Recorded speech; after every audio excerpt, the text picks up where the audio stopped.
Hi, welcome to the first episode in my first season. And this is where we talk about the trials and the tribulations of reverts coming back to Islam. But before we talk about the struggles, before we talk about the loneliness, the doubts, the pressure, I need to really start here because it really matters. I want to speak directly to reverts for a moment. And when I say reverts, I want to say something really clearly, without any exaggeration, without any type of poetry, without any emotional manipulation, something straight from the heart. Islam would not be what it is today without you. Historically, no way. Not spiritually, not globally.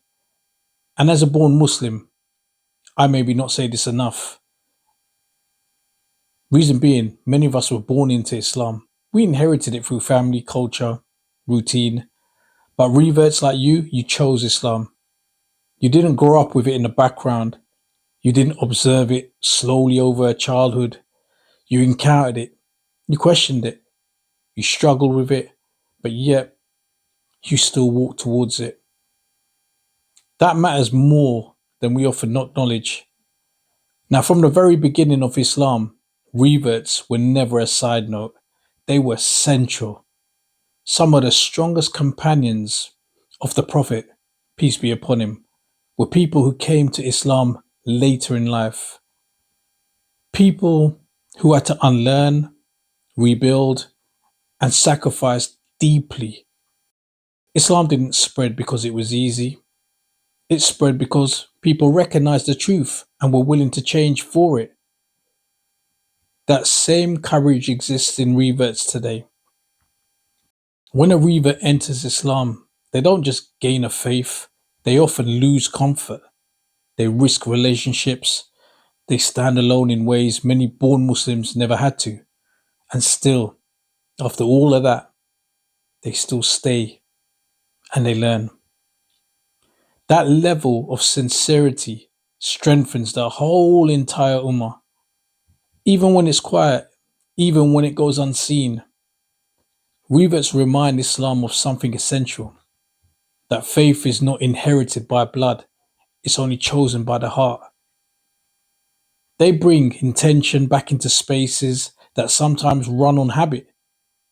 They ask questions that force us to think. They notice things we stop noticing. They see beauty where we became casual.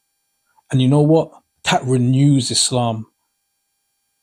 I need reverts to really hear this part, especially if you are not, you know, have the support that you really need. You are not a project. You are not a new Muslim forever. You are not an extra responsibility that we have to tolerate. You are needed. Your perspective matters. Your questions matter. Your presence matter. Islam is not complete without you.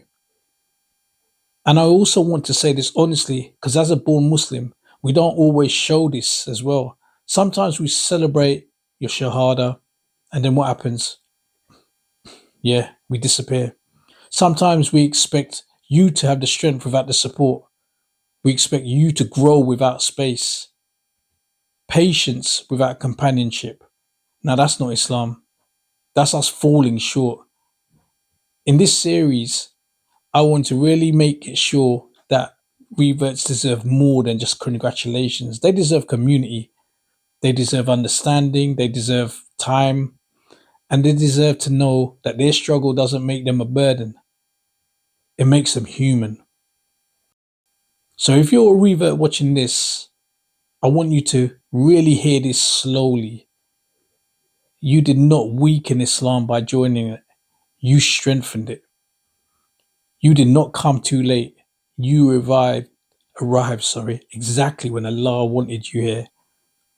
And the effort you make, even when no one else sees it, is not small in the eyes of Allah. And if you're a born Muslim watching this, remember this.